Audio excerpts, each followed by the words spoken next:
ভালোবেসেছে, ভালোবেসে নিঃস্ব হয়ে গেছে। যে নারীকে নিয়ে সে জীবন কাটাতে চেয়েছিল, সে নারী আমি সব শুনতাম, কখনো অন্যমনস্ক হয়ে, কখনো বা বিরক্ত হয়ে, কখনো চোখের জল চেপে রেখে। সে বলতো আমি খুব সাবধানে চোখের জল মুছতাম, যাতে করে সে জানতে না পারে, বুঝতে না পারে। আর ভাবতাম, এমন পুরুষকে যে নারী ভালোবাসতে পারেনি, সে কি এই ধুলো ভরা মর্তের কেউ নাকি দেবী?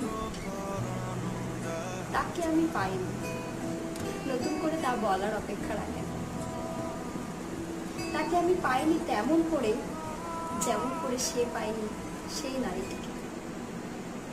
ইদানিং একটা চমৎকার পুরুষকে আমিও তার গল্প শোনাচ্ছি।